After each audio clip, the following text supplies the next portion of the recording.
everyone, this is Mr. Darius again, your business teacher and business consultant, and today's focus is towards workforce planning. What does it mean? And actually, we're trying to answer the question of how to recruit and select efficiently. Okay, what does it take? Which are the steps? How do we do this? How do we start? I mean, this could be pressuring questions that a business or a small business owner could have. And he sees himself cornered by these because he's in a situation in which he or she can't grow the business without bringing in other staff. And sometimes bringing in fresh blood within a company could be a very costly process. If it's not done correctly or if it's not a good fit, it can translate into so many other unforeseen costs for the business than what just happened between you actually got the candidate there working. It's a piece of cake. Okay? So first of all, I think it's important for us to decide on what actually workforce planning means. Okay? This is a process of ensuring that a business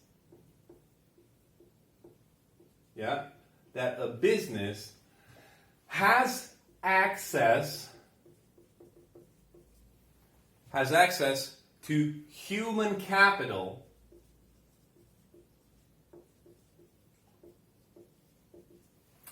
the kind of human capital that the business needs to perform effectively.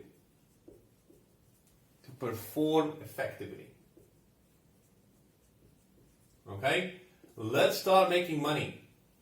How do we do that? By having access to the proper human capital that we need. Okay? Now, how does this process of ensuring actually happen? I mean, it sounds great, process of ensuring, but how does it work? So, it works by identifying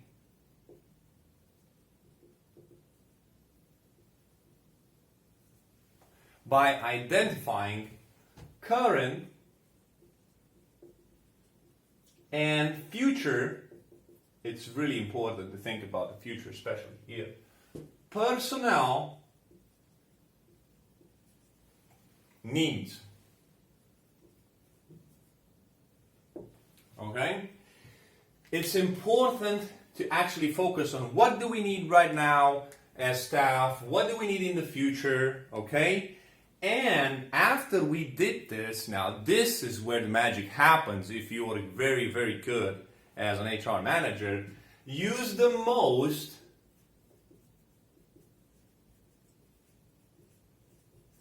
cost-effective way, not only to bring that candidate, but also to retain that talent. So we're talking here about future and current employees. Just because we focus on the future, this doesn't mean that we have to neglect our current employees. So let's see how you master and how you find the most cost-effective way of bringing in and keeping talent. Now, this is extremely important. So how do we do that? Now, we identified that we have a need within our business. We need to bring someone in.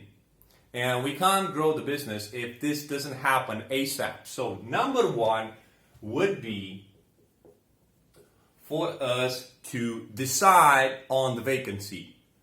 What would be that job that we actually need, okay? So we would be decide as a business towards the job vacancy.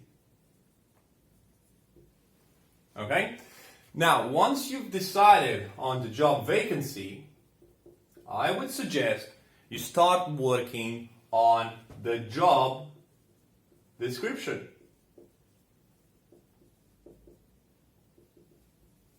What is a job description? A job description is a document that points out the, I would say, key tasks and responsibilities expected to be performed by someone, yes, within that workplace. I would say it points out about the working conditions, how and with what you'll be actually working and performing. And it stresses out the idea of performance. Okay? How that company will assess, how it will measure, and how it will reward.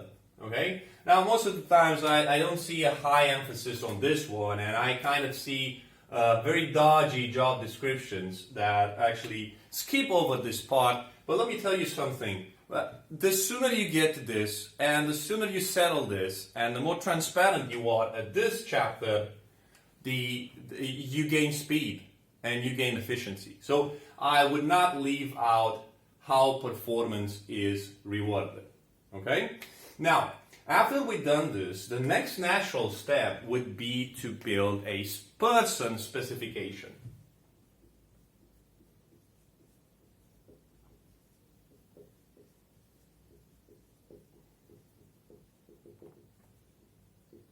Of course, within the same app we're talking here. Now, what is a person specification and why is it needed? This involves drawing a profile of the ideal candidate you are seeking for out there. And since this drawing has to be very tailored towards the person that or talent you're trying to attract within your company, it should focus on what skills do you need, what qualifications, what qualities, and what kind of experience you need in order to be eligible for the job. So in order for us to actually start considering you as a candidate that could fit towards our need. And then we start advertising the job.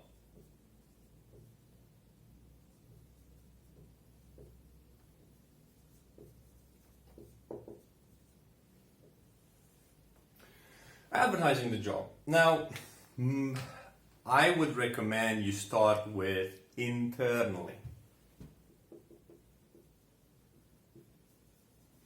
I've seen positive results, amazing results over here. But I would add some criteria so that it makes sense what I'm about to say. It was a company that paid people fairly, provided them with good working conditions, and was really paying attention to their needs. Now, that's not something you hear very often, I know, but when advertised internally, this job vacancy, you would start seeing employees treating this like their personal problem. Like, this is the kind of business problem that I want to get involved. I want to bring in people that are like us. I want to make sure that the next candidate actually fits and I have a good chemistry with him or her. I'm going to look to close friends and close relatives and close acquaintances, and I want to help the business. So advertising the business internally could be a huge success if your employees have the right feelings towards you as an employer and as a working place. So make sure that if you expect results here internally, you are exemplary yourself. Now, there's also governmental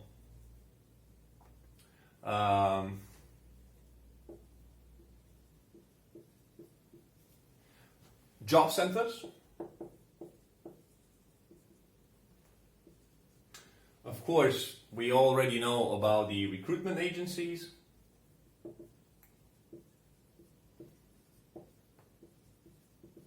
And of course, the commissions that they practice and the fees. So we got to be aware that once we go through the recruitment agencies, it's going to cost us much more. The downside that I've seen of governmental job centers is that they kind of send you the candidates that are not really fit for the job because they want to focus on dealing with unemployment, local unemployment. So internally, it doesn't cost much at all, and it could bring quite positive results. And you know, you have the classy channels, I would say, newspapers, company website, magazines, and why not social media? I mean, this is really on vogue. Okay, talk about LinkedIn, Instagram, or Facebook, or whatever it is, Twitter. You can do this even on social media very easily, and might find candidates quite easier over there. Okay, now once we did this, of course we're going to be receiving applications, and we should start building our shortlist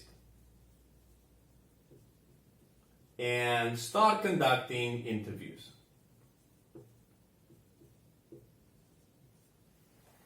Okay, now whenever I'm conducting interviews, I try to test, if possible, as well as possible, 3 areas.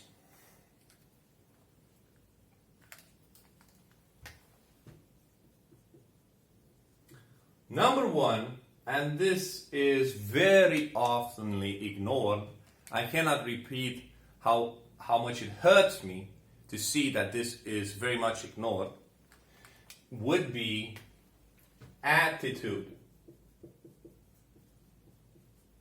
Now, I'm really interested in attitude because attitude will tell me a bit more about character, about mindset, and will help me make sure that I might have a cultural fit with this new employee, and the process of him or her blending in the company and start giving results will be quicker. Of course, there's no guarantee, and of course, I've been wrong myself many times. But I'm not going to drop this, and I'm going to insist on the fact that attitude is something that you should test from the very beginning when it comes to new employees. Now, number 2 would be skills, of course. And I would definitely, if not double, but triple check in terms of experience. Why? Because I've seen so many job titles given or proclaimed by so many candidates that they have nothing to do with them. And just keep in mind, job titles get invented overnight. I mean, you have new and newer job titles which don't say much. They're just ambiguity. And when you give a person the task of writing on a blank piece of paper what they actually do and what's the added value that they bring to the company, they get blocked. But they still have their job title. So that's why when it comes to experience, I would make sure that I digest together with the candidate what that job title is and what actually it involved and how added value was generated for that business. Okay? And skills, well, there are certain situations where you can test these skills. It could be role playing, or it could be specific tests. Well, let's think of Excel skills. Of course, someone trying to fill a vacancy for a financial controller should have solid knowledge about formulas in Excel and how they can be used to work in the business interest. Okay? So, I guess the only question that remains after we've done all this, and let's say we found the ideal candidate, And we did it. We actually managed. We pulled it off. Now, let's ask ourselves, why do we do this? Okay? So why do this? Why invest time and money in this direction? Now, it's because it's tightly linked with the painful keyword known as labor turnover. Okay? Labor turnover, in a funny way, could be described as the rate at which employees are running away from you. Okay? But more academically described, could be seen as the rate with which employees